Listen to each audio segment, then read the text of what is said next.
Assalamualaikum warahmatullahi wabarakatuh. Perkenalkan, nama saya Indra Dwi Rahayu, mahasiswa semester 6 TG PAUD FKIP UHAMKA. Pada kali ini saya akan menjelaskan tentang perangkat pembelajaran di Taman Kanak-kanak atau PAUD. Apa saja ya perangkat pembelajaran di Taman Kanak-kanak atau PAUD? Nah, yang pertama ada program semester atau biasa disebut PROSEM. Yang kedua ada rencana pelaksanaan pembelajaran mingguan atau biasa disebut RPPM. Dan yang ketiga ada rencana pelaksanaan pembelajaran harian biasa disebut RPPH.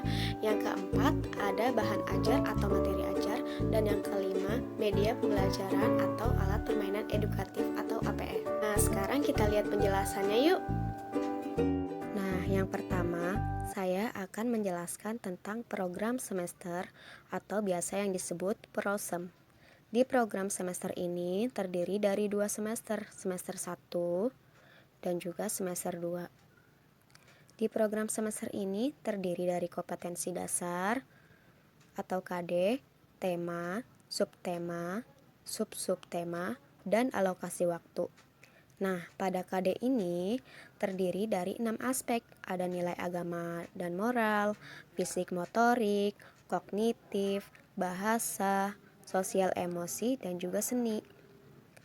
Nah, di tema semester 1 ini terdiri dari tema diriku, keluargaku, lingkunganku, dan juga binatang. Kemudian dari tema tersebut dimasukkan subtema.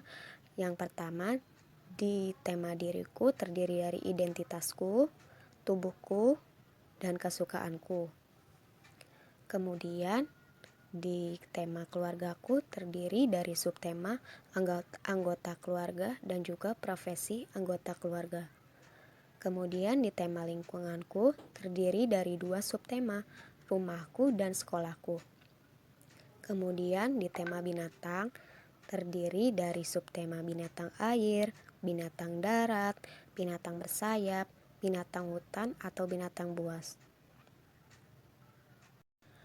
Nah, kemudian dari subtema tersebut adanya sub-subtema. Contohnya pada tema diriku, subtema identitasku, sub-subtemanya adalah nama lengkap, usia, jenis kelamin, dan alamat rumah. Kemudian alokasi waktunya adalah 1 minggu.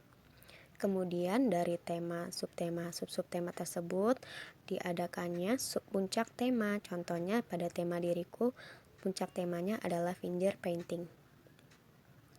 Kemudian setelah semester 1, di semester 2 ini sama seperti semester 1, terdiri dari KD atau kompetensi dasar, tema, subtema, sub-subtema, dan alokasi waktu. Di semester kedua ini terdiri dari tema tanaman, kendaraan, alam semesta, dan negaraku. Kemudian subtemanya pada tanaman terdiri dari tanaman buah, tanaman sayur, tanaman hias, dan tanaman obat. Kemudian di kendaraan subtemanya adalah kendaraan darat, kendaraan air, dan kendaraan di udara. Kemudian di alam semesta terdiri dari subtema benda-benda alam, benda-benda langit, dan gejala alam. Kemudian di tema negaraku terdiri dari subtema tanah air. Nah, itulah penjelasan dari program semester 1 dan juga program semester 2. Nah, kali ini saya akan menjelaskan tentang tema binatang dan subtemanya adalah binatang hutan atau binatang buas. Nah, dari subtema binatang buas atau binatang hutan terdiri dari sub-subtemanya adalah bagian-bagian tubuh binatang, makanan binatang, bahaya binatang, dan manfaat binatang. Dan alokasinya adalah 2 minggu.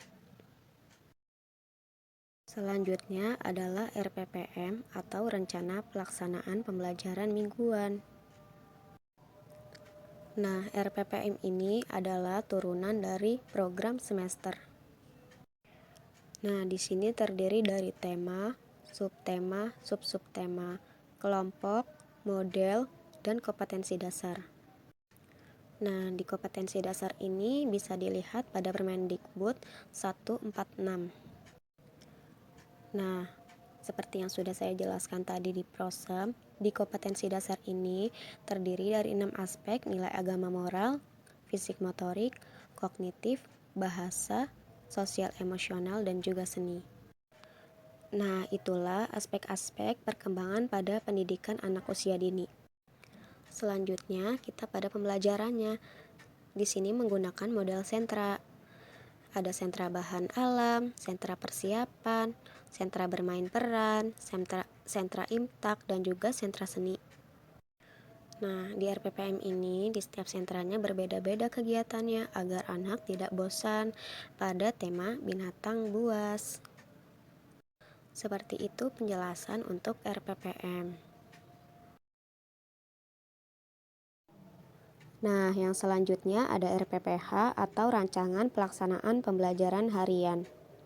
Nah, di RPPH ini saya menggunakan sentra persiapan dan juga usia 4-5 tahun atau kelompok A. Di RPPH ini terdiri dari kegiatan materi pagi atau pembukaan, pijakan lingkungan main atau materi yang diajarkan, kemudian pijakan sebelum main, pijakan selama main, pijakan sesudah main, atau recalling, dan kegiatan akhir atau penutup. Nah, di kegiatan materi pagi ini atau pembukaan, biasanya guru mengarahkan anak-anak untuk berdoa atau ikrar dan juga seperti membaca surat dan hadis. Nah, di kegiatan pembukaan ini masuk pada aspek nilai agama dan moral. Selanjutnya, pijakan lingkungan main atau materi yang diberikan guru.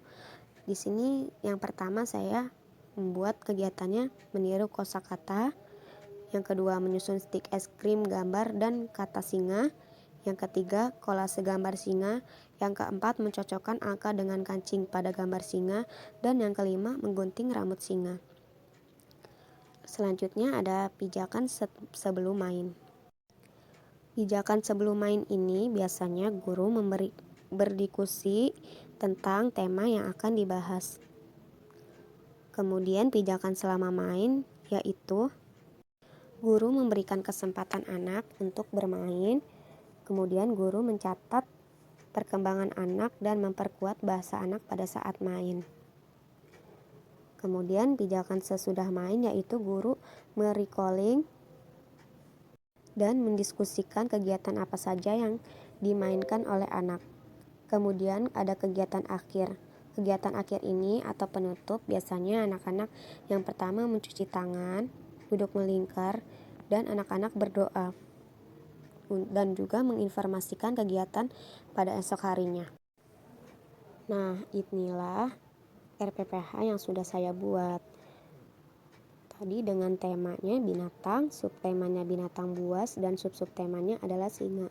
Dan saya menggunakan sentra persiapan usia 4-5 tahun atau kelompok A. Nah, ini adalah bahan ajar atau materi ajar yang akan kita bahas di dalam kelas kepada peserta didik. Materi ajar atau bahan ajar ini terkait dengan tema binatang buas dan subtemanya adalah singa. Di sini apa itu binatang buas, ciri-ciri binatang buas, macam-macam binatang buas, dan makanan binatang buas. Di sini ternyata banyak macam-macam binatang buas. Nah, inilah bahan ajar atau materi ajar yang akan dijelaskan kepada peserta didik. Selanjutnya, terkait tema binatang buas, saya akan menjelaskan tentang subtemanya adalah singa. Singa merupakan hewan pemakan daging yang memiliki julukan si raja hutan. Dengan kemampuannya memburu mangsa, singa dikenal sebagai hewan yang menakutkan dan berbahaya karena kebuasannya. Singa merupakan hewan yang masih satu kerabat dengan kucing, yaitu masuk dan keluar Felidae. Meskipun singa jantan terlihat ganas, justru yang aktif dalam berburu adalah singa betina.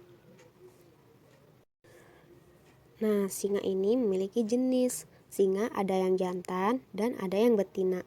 Singa betina jauh lebih aktif dalam berburu, sedangkan singa jantan lebih santai bersikap menunggu dan meminta jatah dari hasil buruannya para betina. Nah, singa jantan ini dipercaya lebih unggul dan perkasa dibandingkan dengan kucing besar lainnya. Tetapi kelemahan singa ialah tidak bisa memanjat pohon sebagus kucing-kucing besar lainnya. Singa jantan ditumbuhi bulu tebal di sekitar tengkuknya. Hal ini lebih menguntungkan untuk melindungi tengkuknya, terutama dalam perkelahian bebas antara kucing besar yang cenderung menerkam tengkuk untuk melumpuhkan musuhnya. Nah, singa ini juga memiliki ukuran badan. Panjang singa itu singa jantan 260 sampai 330 cm dan singa betina 240 sampai 270 cm. Panjang ekor jantan sekitar 70 sampai 105 cm dan betina 60 sampai 100 cm. Kemudian ada panjang ujung kakinya, ada beratnya. Selanjutnya habitat singa. Singa habitatnya di padang rumput. Nah, singa tergolong noktural. Dalam sehari 20 jam berbaring di bebatuan atau di pohon yang teduh. Selain itu, singa juga memiliki makanan. Makanan singa adalah daging. Biasanya memangsa mamalia besar yang beratnya sekitar 50 sampai 500 kg. Selain itu, singa juga memangsa mamalia kecil seperti burung, reptil, dan serangga. Singa biasanya berburu sewaktu malam, tetapi kalau di rumput panjang yang bisa menutup tubuh bisa berburu siang hari. Biasanya singa betina yang berburu dan hasil buruannya dimonopoli singa jantan.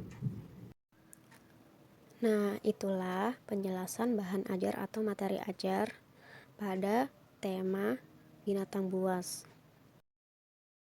Nah, itulah penjelasan mengenai perangkat pembelajaran di Taman Kanak-kanak atau PAUD. Ada program semester atau prosem, lalu yang kedua ada RPPM, yang ketiga ada RPPH, yang keempat ada materi ajar atau bahan ajar, dan yang kelima ada media pembelajaran atau APE. Semoga video saya kali ini bermanfaat dan saya mengucapkan terima kasih. Assalamualaikum warahmatullahi wabarakatuh.